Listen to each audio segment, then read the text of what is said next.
I heard that we are going to be listening to the professors and the doctors. So I decided to look for my glasses so that I look the part. Good morning. To you colleagues down there, you look beautiful. Good morning, PO. Good morning to our guests. I know that somebody is going to give a vote of thanks, but let me just record our appreciation for you having allowed yourselves to be here today. The weather is not nice outside, but as this province, we take rain as a blessing, so we are not entirely unhappy about the rain that we're seeing outside. My name is Siyabonga Maki. I work for the IEC in the provincial office. I've been instructed to facilitate the proceedings today. and I shall do exactly that. We are in the month that has been designated as a heritage month in South Africa. And one of the things that we are doing now is to do a thought leadership series thereof. We did one in August. But before we start, let me just, because we are so used as this province to open our proceedings with a prayer. But now, being sensitive to the different religious and everything, let's observe a moment of silence, all of us, in prayer and meditation, shall we?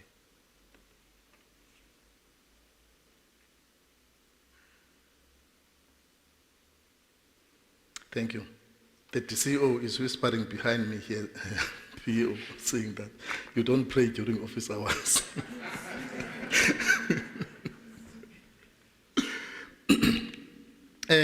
Colleagues, this is a momentous time. We are gathered here in a historic monument, so to speak.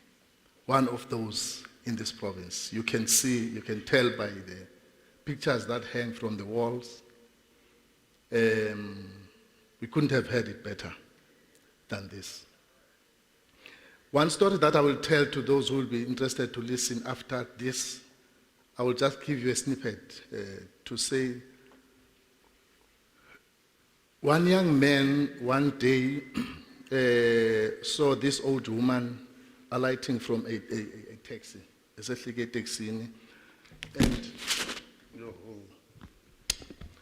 then this old lady, this young man saw this old lady and came to assist, lifting the paper or checkers and all. And this lady was so impressed with the good manners of this young man. And he was, these days you hardly see young people behaving like you're doing. Where do you stay? Back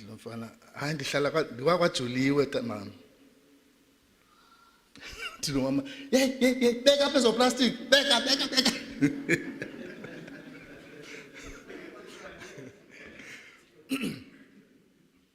Juliwe is the name of one of the parts of this of the location here. What Juliwe? So for those who do not speak vernacular, I will explain later what that means, but not during office hours.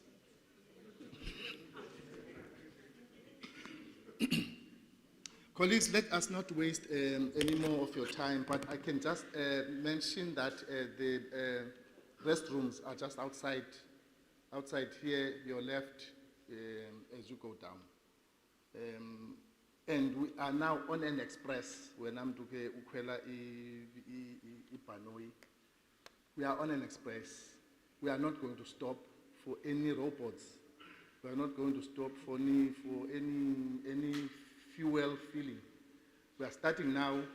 We will end when the program ends, and then we will have lunch after that. So it is important that we do not waste a lot of time here. So yeah, that is the program. There's no tea time, nothing like that. Let me call our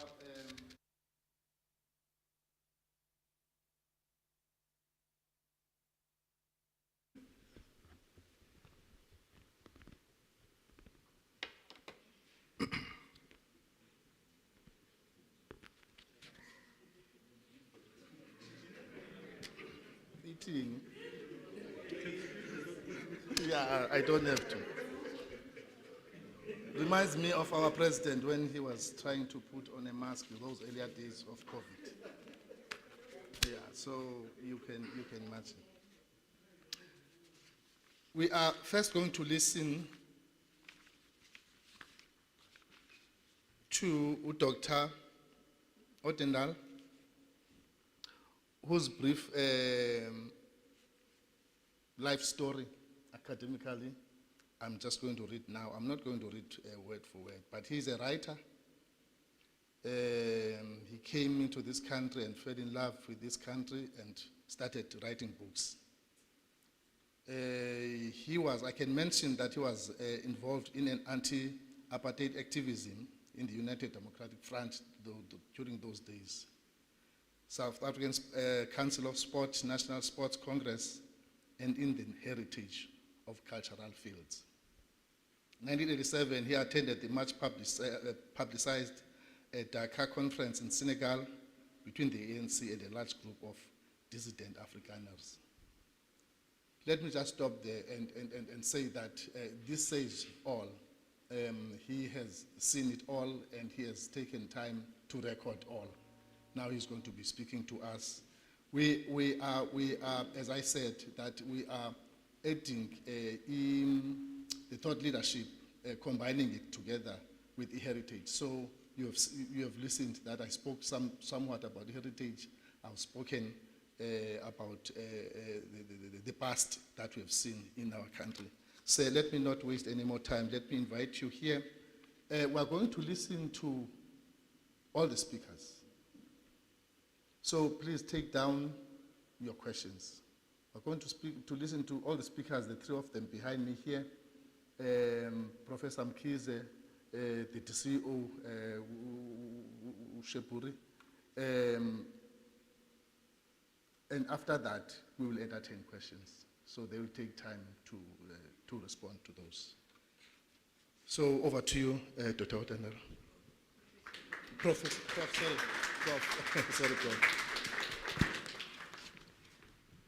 Oh, is he going to use this one? No, you're going to use this.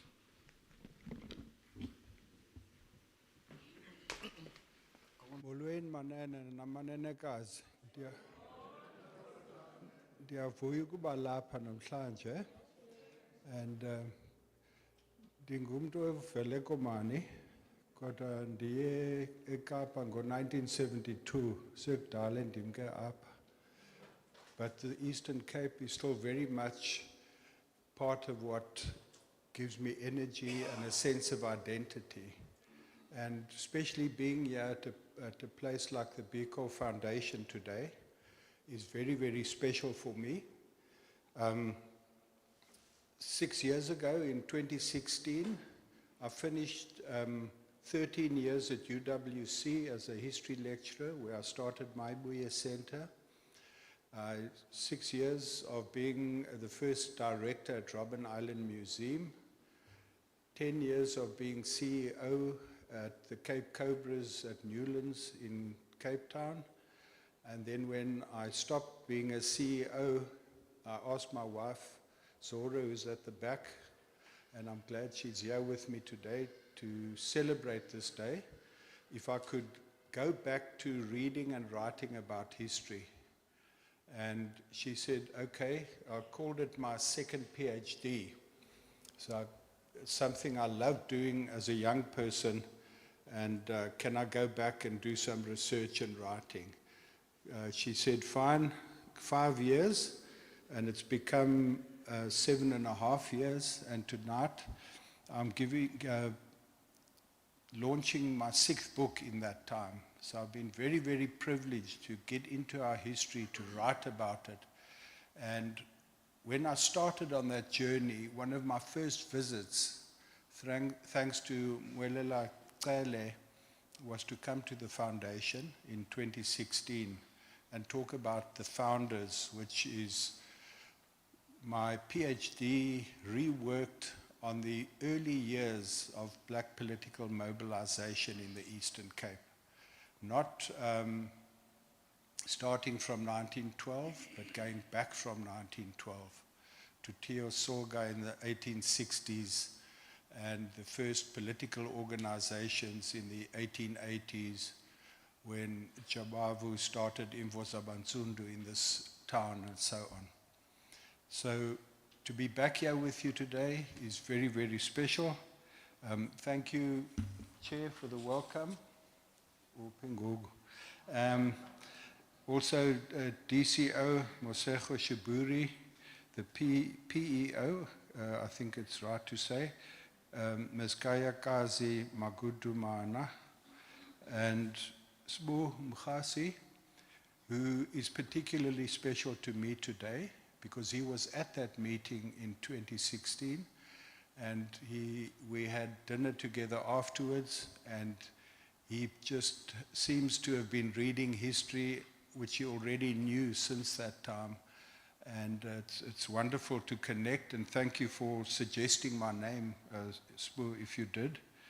But also the planning, Julie, thank you very much for arranging it. Mr. Waters, who's the COO here, and the IEC people who've helped me to get here. I think it's Sipele who picked me up at the airport, and we couldn't believe it. He said when he picks a person up, he must first know who that person is and read about it. So my wife said, that sounds like the IEC at work, organized. So thanks very much for the welcome.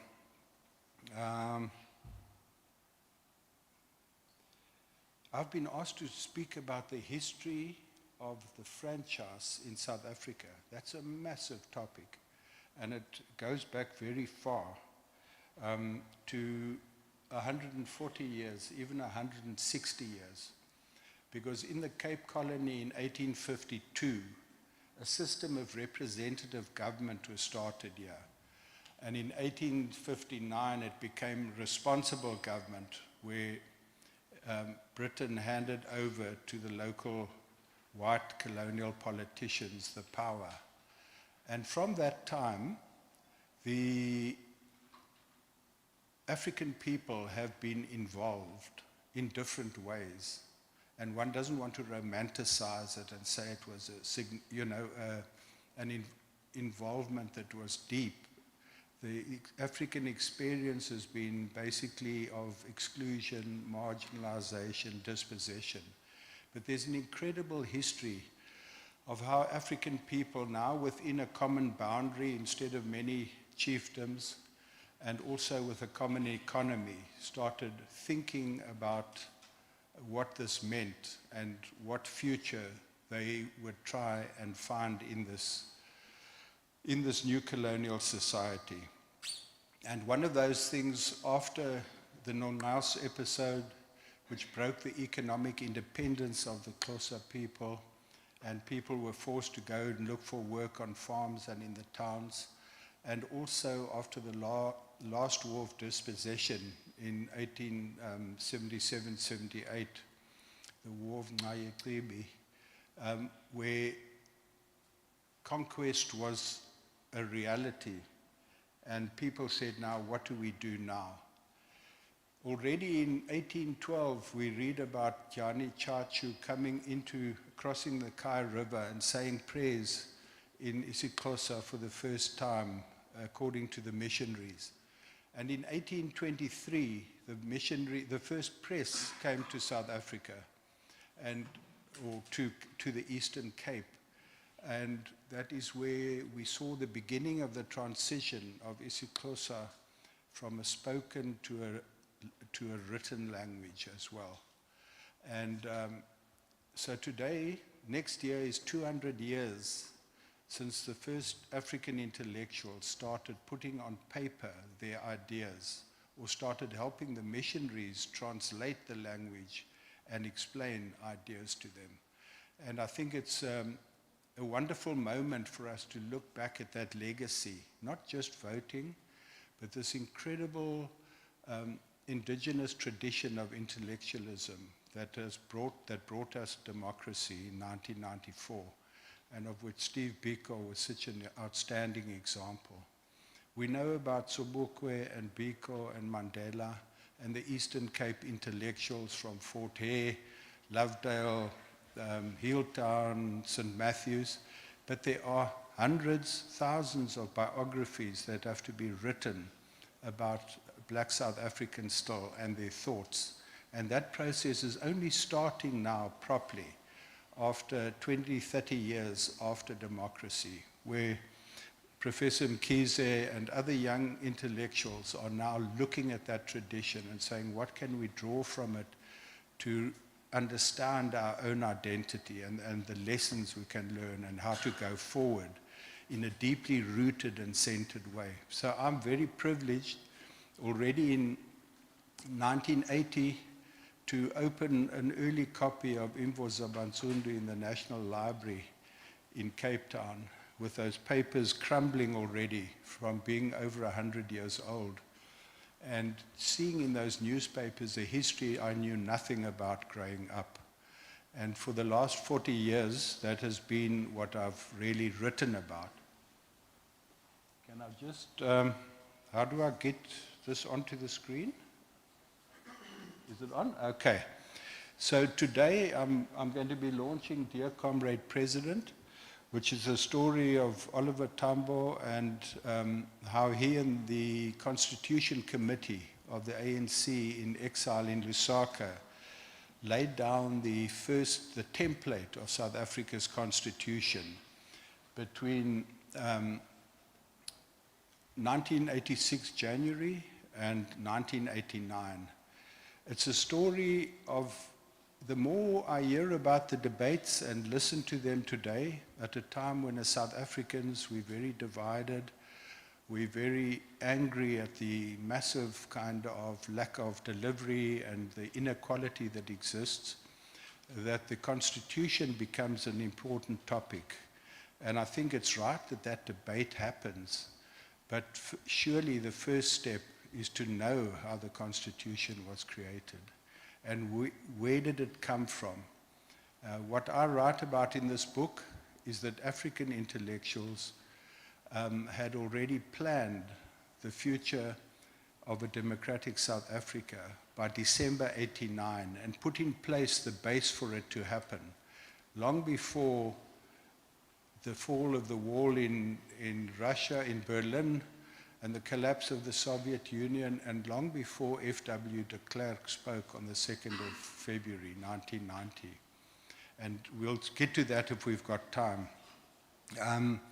So it's been a privilege for me after the founders, which looked at Eastern Cape politics and the movement towards a national movement from the 1880s to 1912, to jump to this other constitution that was being made, this time written by African people themselves 70 years later.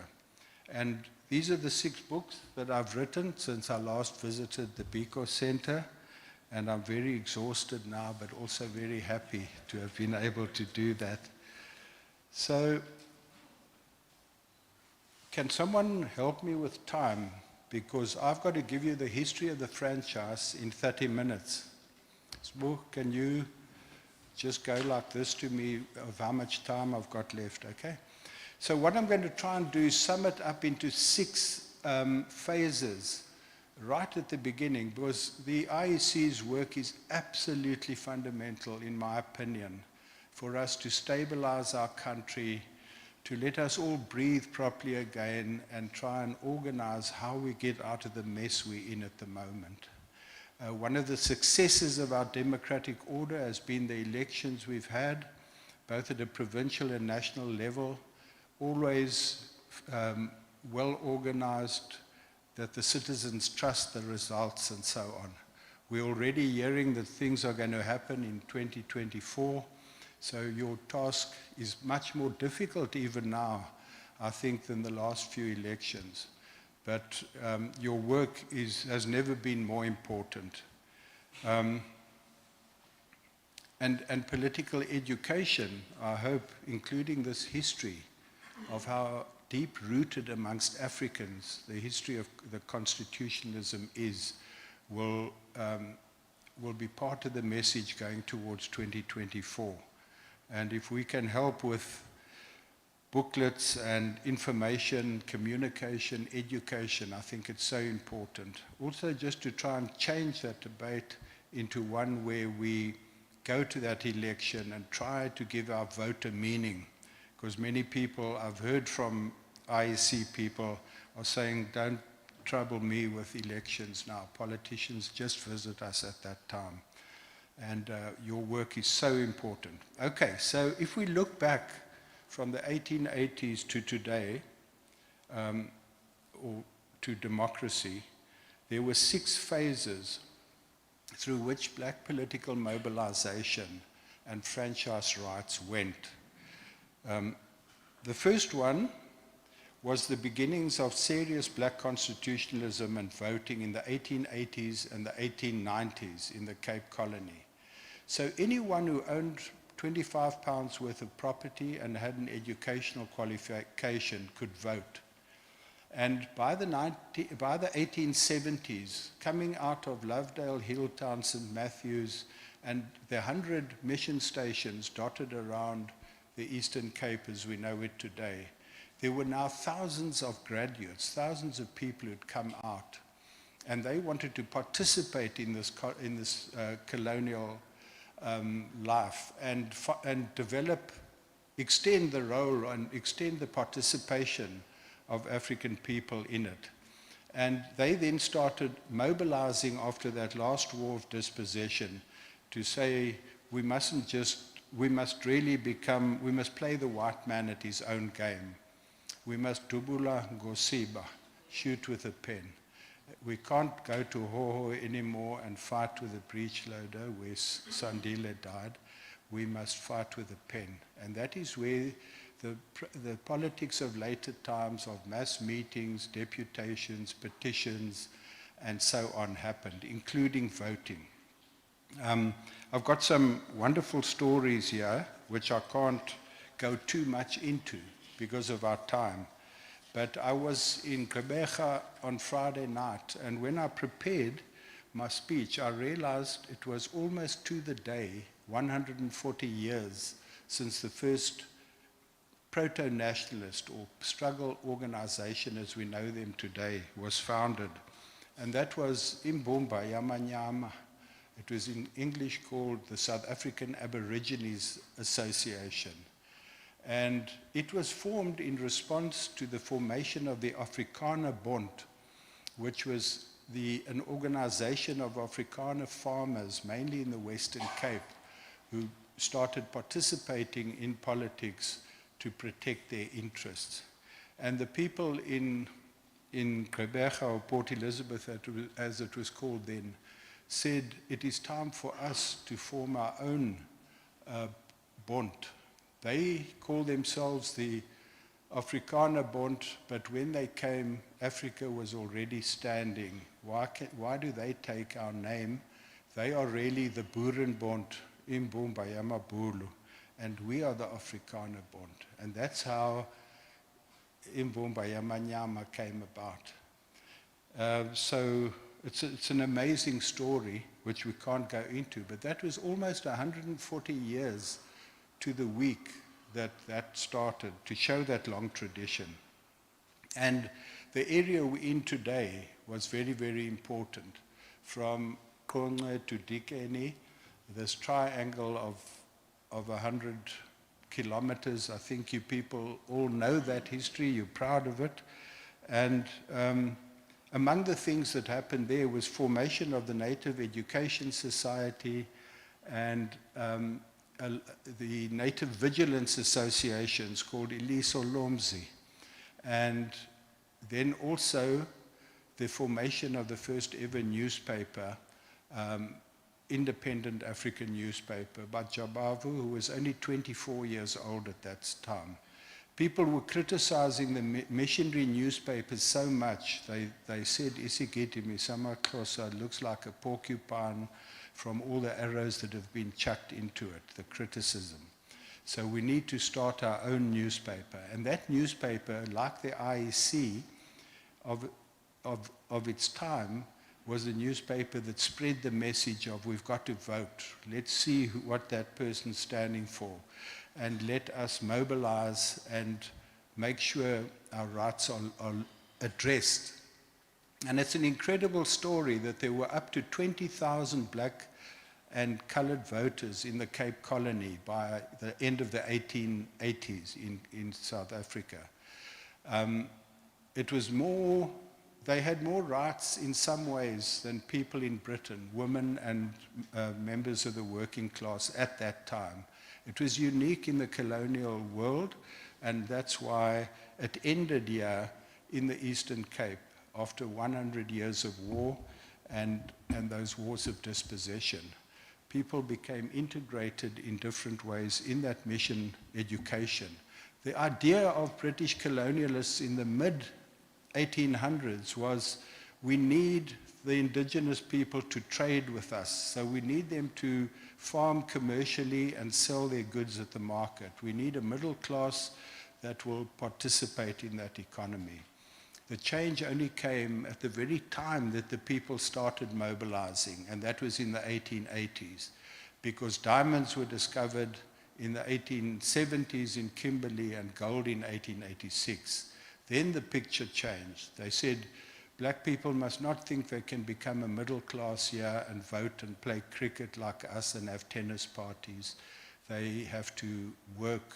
We need the maximum amount of labor at the minimum cost to get those gold and diamonds out of the ground. The result of that was from trying to encourage a black middle class to participate in elections, it went to saying black people must not think they can vote in this country. And Lovedale and these places went from an education that was very good to an education that said black people must be taught technical work so that they can service the lower ends of the economy. And Jabavu and that generation then rebelled against that. They formed the Imbumba Elili Solomzi in 1887 here in King Williamstown. More than 20 areas from Mount Coke to Durban Neck to Ntabagando, Pilton, and so on came. And messengers went by horseback in those days to tell people about the meetings. And there the King Williamstown Elisolomzi that had been formed 5 years before brought together people from 20 areas in the Eastern Cape to form the Imbumba, or Union as it was called. 3 years later, some people who were unhappy with the way it was working formed the South African Native Congress at, is it Lose, L-O-S-E, in King Williamstown at that time. And they called themselves Ingqungquthela. So you had the Union and the Congress, and that is where divisions and different opinions from the start were present. The Ngqungquthela looked towards the nation more than the Union, who looked for incorporation. And that's a very broad definition, but it's more or less right. So the SANC went on after the war to spread the message that the other colonies, where people had not been allowed to participate in politics before, must unite, create a national movement, and fight for a place like the Cape people in the national country that was coming into being in 1910. So when Britain defeated the Boers in the war, the purpose was to gain control of the whole of Southern Africa, to control that mineral wealth. More than 1 million square miles of territory where you had previously independent African chiefdoms and Boer republics and British colonies, in 1910 became one, a Union of South Africa. When the war happened, Britain promised the black communities and activists and intellectuals that if they won, they would also get the same rights in the Transvaal and the Free State as the people in the Cape Colony, and hopefully that would lead to an expansion of black involvement in the political life of South Africa. So if you look at England, America, Europe, what happened there was originally the voting, the political system was very narrow, aristocrats and the upper classes, and then it opened up to include the working classes, and then it opened up to include women. So that by the Second World War you had the, what did they call it, the social welfare system of the Labour Party, where citizens felt they were included much more than previously. South Africa, the opposite happened. When the Union of South Africa came into being, a clamp was put up on whatever little bit of black advancement had happened in the Cape Colony. And it became highly segregated. The Lands Act and urban segregation, job reservation, people couldn't buy land, couldn't have certain occupations that they had dreamed about after their education of 3 or 4 decades already. And I was incredibly struck by how strong that tradition was when I went back to my old school, Queen's College. For a long time, when I left school and I became politically involved, I didn't want to go back there. Because when I went to visit one day in 1986, and I went to the staff room to greet people, the teachers were in military uniforms with R1 rifles against the wall. And I said, this can't be where I want to be anymore. And so 15 years later, when I went back with the first black students there, what do I see when I go and watch rugby? The captain of the first team is Goduka. The second team captain is Sishuba. And what only me, I think, because I'm a historian, was amazed by that fact, not because the young people were black, but because of their names. Because Jonas Goduka was chair of one of the earliest Ethiopian churches in Herschel. And he worked with Nahimia Tile and J.Z. Tansi and other people to break away from the white churches because they were treated badly. J.A. Sishuba came from Hewu, and he was an electoral agent in Cape politics. If a white politician wanted to win votes, they had to know who was influential in the community and get them on sides. And Sishuba's letters are today in the National Library in Cape Town, in letters to Merriman, saying this is what black people insist on and so on. 90 years later, their children only then went to Queen's College and straight away became leaders. What does that tell you? That tradition was so strong, it survived a century of apartheid and exclusion and not allowing people education. The greatest crime of the 20th century was the deliberate stunting of human potential as part of state policy. And yet those people come back 100 years later to be leaders in a democracy. We see Barney Pityana, the grandson of Essie Kai, and there are many examples. Isaac Warchop, who said Dubula Ngosiba in a poem. His name was Tritashe, but he took on that Scottish name.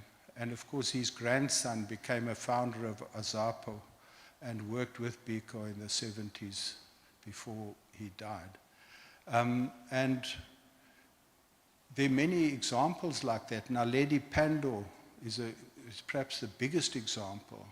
Her great-grandfather was John Knox Bokwe, who was a music composer and Mfundisi from Lovedale for 40 years.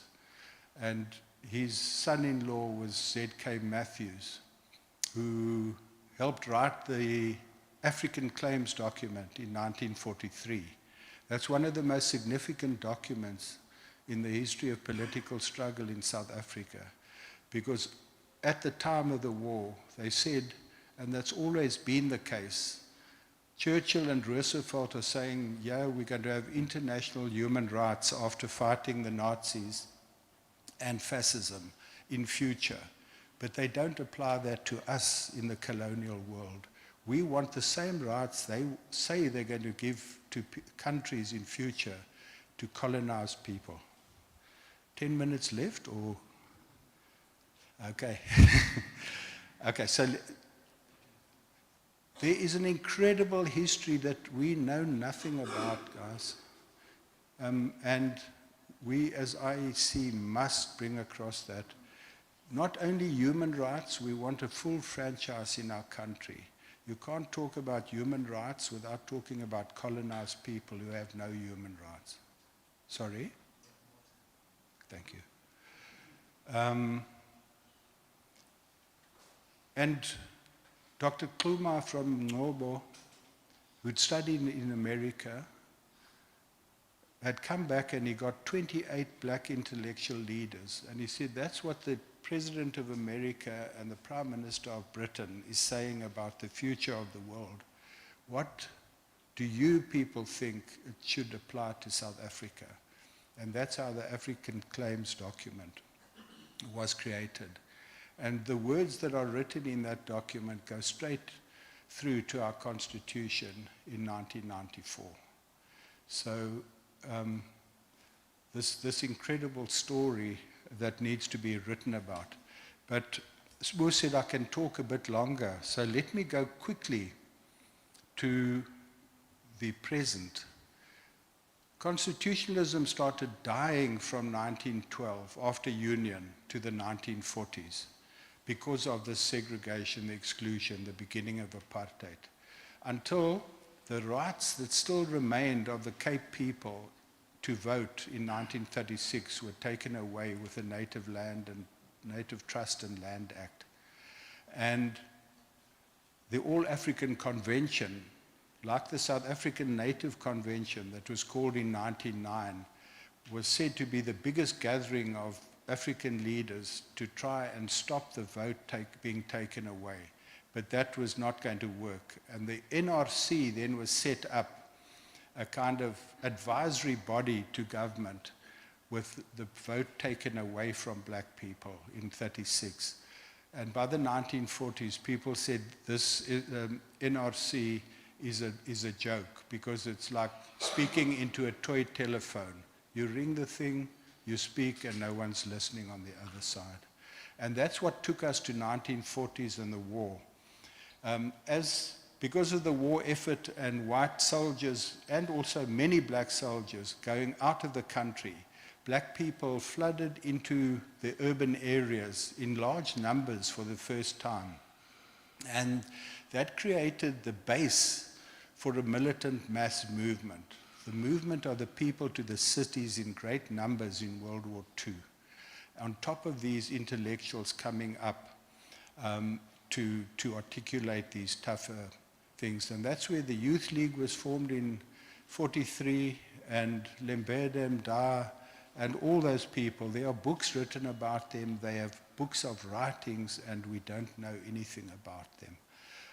And then the program of action in 1949, the Defiance Campaign, and from the 1940s it became the slow death that was taking place in the 1940s of constitutionalism for Africans was replaced by militant struggle for constitutional rights in the 1940s and 1950s. This time we want the vote fully, without conditions, and we want our place in our own country. That happened up until 1960, when of course Sharpeville happened, the bannings of organizations. The only option left for the national movements was to take up the armed struggle as a defensive measure to protect the African people in this new era of making it illegal to speak and to give your voice out. And so there was then the turn from 1960 to the 70s of a revolutionary armed struggle that was going to be, through war, we're going to win our country back. And this is where we come to the most fascinating, perhaps, of the 6 phases of struggle and constitutionalism in South Africa. In mid-1985, Oliver Tambo organized, or the ANC organized, the Dakar Conference as a council of war for the final push. The organization was also in disarray. There'd been the camps in Angola and the abuses there. There was a lot of dissatisfaction, and Kabwe was called together to consolidate the ANC at a time that there was a very big danger that it was falling away, let's say. And after Kabwe, the reconstruction of the organization was agreed to there. And one of those things was a code of conduct and a kind of rule of law within the organization, So already the ANC had signed the Geneva Conventions, supported UN conventions on a legal level internationally. But this time it looked at itself and said, we've got to sort ourselves out. But straight after Kabwe, there were Paula Jordan was 43 years old, Mbeki 43, Chris Hani 43. They were the youngest people on the NEC. Tambo asked Jordan to write a document analyzing the constitutional initiatives of the ruling classes. So the tricameral parliament of the state and its Bantu local councils had collapsed. It was in disarray. How does the ruling class recover from this, especially when the urban uprising starts in the mid-70s, which changes the face of South Africa forever? And Jordan comes up with an incredibly counterintuitive, actually a solution you wouldn't have expected.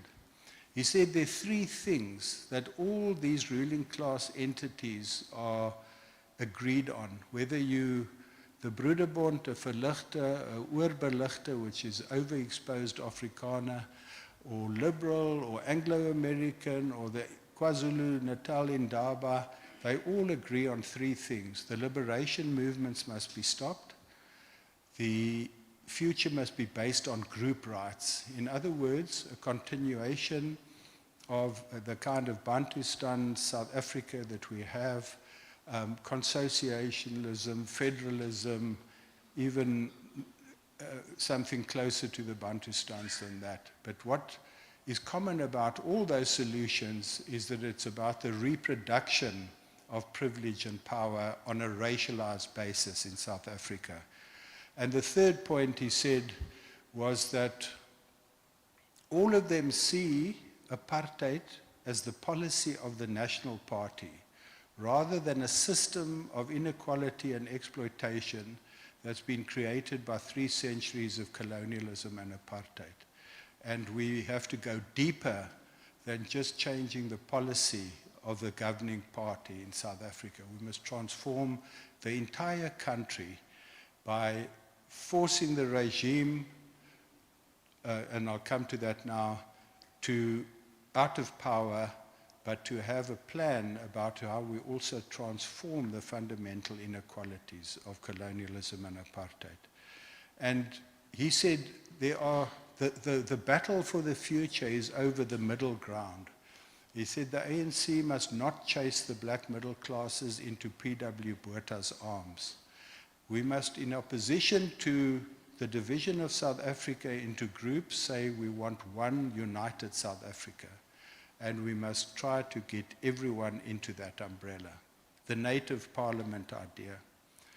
The second point he said is the middle class, to bring them in, the Dr. Motsenyana and others, have a Bill of Rights that guarantees individual freedoms and for every South African in South Africa in a multi-party democracy.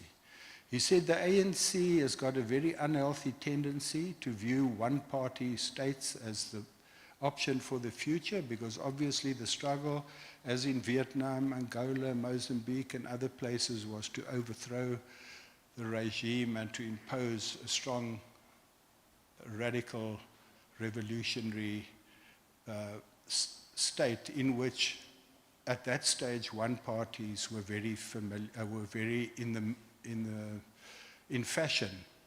But the ANC had already lived for 10 years after independence in Mozambique. One-party rule of Kenneth Kaunda, the great friend of the exile movement, was starting to get very unpopular amongst Zambians. Angola was, we can see the corruption that ended up there under the Dos Santos regime. And of course, Eastern Europe, many people had studied in the GDR, Bulgaria, and other places. And people like Zola Skweyiya, who was on the Constitution Committee, said they are unimpressed by that situation. So Jordan said, we've got to look at ourselves, we've got to go and win the vote of the people, and we've got to trust ourselves to participate against other people. coming out of that, he also, I wanted to read this if I can find just one paragraph. He followed up, that paper of his was called The New Face of Counter-Revolution. He said there are whites who will support one person, one vote, but this new face of counter-revolution is trying to stop the revolution in the ways I've just described. So let us go out there and say these things that I've mentioned. All South Africans united in one country and a multi-party democracy and one person, one vote, which will ensure that the African people regain their national sovereignty because they are the majority in an undivided country. And from January 1986, 8th of Jan, I'll finish now, Oliver Tambo, on the 74th anniversary of the ANC in Lusaka, said the message to the annual address was make apartheid ungovernable. It was the year of MK, the People's Army. He went from there to open up, to launch a secret think tank called the Constitution Committee. It consisted of 8 people. And he said to them, the balance of forces is moving in our direction. At the right time, we must be ready to talk. All wars end at a negotiation table, basically. And from January 8th, within 2 weeks, that Constitution Committee had written what they called the skeleton. After reading the Freedom Charter clause by clause, they wrote the skeleton. The NEC criticized it as not people's power enough, sent it back, and by October 86, it had been turned into a document called the Foundations of Government. And on the 2nd of October, the NEC met. I've got in this book the discussions where 18 NEC members met and spoke. And it was basically an acceptance of what came to be the constitutional guidelines in October 86. That was 36 months before the Berlin Wall fell. It was even 1 month before Tambo and Mbeki first met Gorbachev in Moscow. And so at a very early stage, the ANC was very consistent in pushing the future, which was one of the ways in which it created the niche position that it got. Linked to that was the diplomatic offensive of speaking to, first of all, the MDM, which was its troops on the ground, and COSATU and the mass movement inside South Africa, but also reaching out to the white constituency and to people in Britain and America who had always, Margaret Thatcher had said, never in your lifetime will you see the ANC run the government. Already, only in 1986 or 87. So there was this diplomatic offensive from 86 to 89 to sell this alternative to apartheid and a state that had no political answer. And there were 4 very important conferences in 1987. The first one was the Dakar Conference, which created, Botha had just won the whites-only election with a 74% vote in 1987. And that was behind the thing of the terrorists and total onslaught is necessary to stop our communists taking over our country.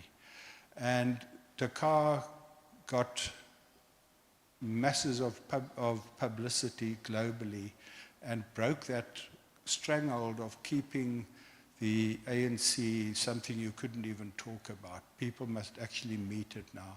But very importantly, from the struggle aspect, was the Arari Conference of September 1987, where people came en masse from the mass movement in South Africa to speak. The Arusha Conference, where 500 international groupings came to hear this new policy and to support it. And also the CASA, Culture in Another South Africa Conference in December 87 in Amsterdam. And that's where Tambo announced a revision of the boycott not to include the democratic forces in South Africa in the areas of culture and so on. And that's where we saw the Wembley concert happening with South Africans participating, one of the biggest audiences in television history.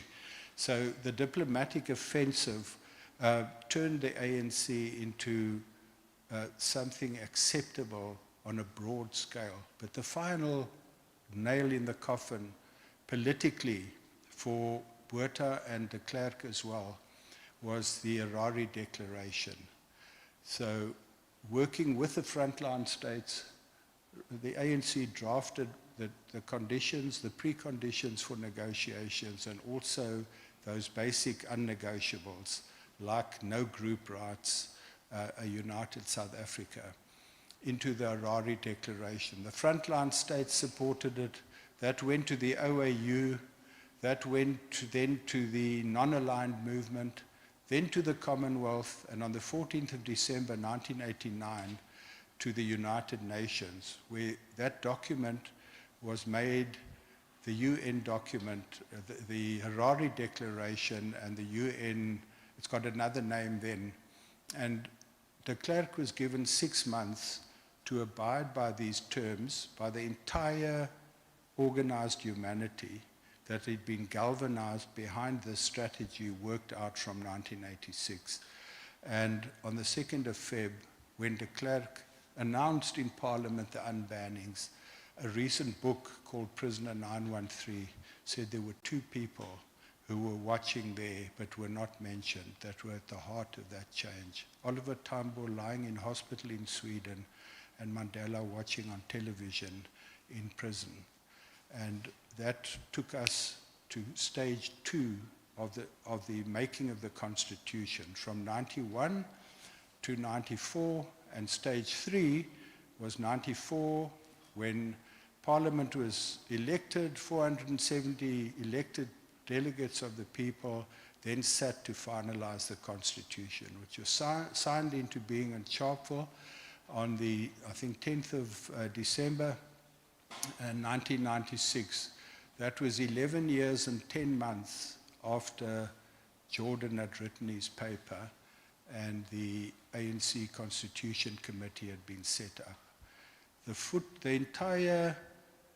My book says that the black South Africans visioned, planned, and engineered their own freedom. It wasn't given to them. And that is where the book concludes. But now, it's very important to debate the Constitution, but let us know where it came from. Let us see those incredible African, intellectuals, and also let us write the 2nd and the 3rd phases as well. And there's Tambo and Mbeki on the 8th of January when they called in to being the Constitution Committee. And do you know who is in that photo at the bottom by any chance? That is, yes, Miriam Makeba singing with Kenneth Kaunda playing the piano. And this is when I say it was an African created constitution, also in solidarity, thanks to the solidarity of fellow Africans. The frontline states suffered losses worth $60 billion in the 80s from apartheid proxy wars to destabilize them for protecting the ANC, or the liberation movements coming back home. 12 million Africans were made refugees by those wars, and more than 1 million died. That is what Africa played, just for a start, for our freedom in South Africa. So I cannot accept an MEC standing in a hospital in Limpopo and saying, "What are you doing here?" Like a camp commander calling out someone because they're different and humiliating them. Can you imagine Tambo ever doing that? Can you imagine Biko doing that to a fellow black old person, or Walter Sisulu going into a hospital and shouting at someone? And those are just some of the bad examples, one example of very ugly ones that we see. Xenophobia cannot be right. Cannot be right politically. It can't be progressive.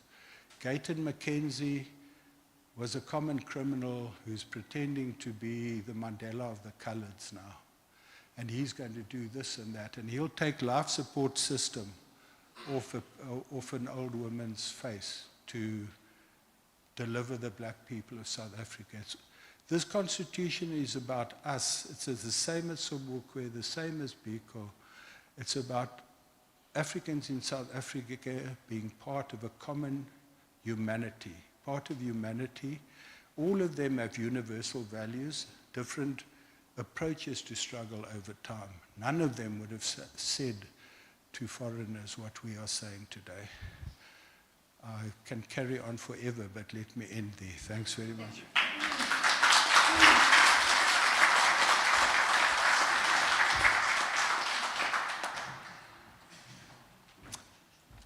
Thank you very much, Prof. That was mouth-watering. I know that a few in this room have decided to go back to school to study history.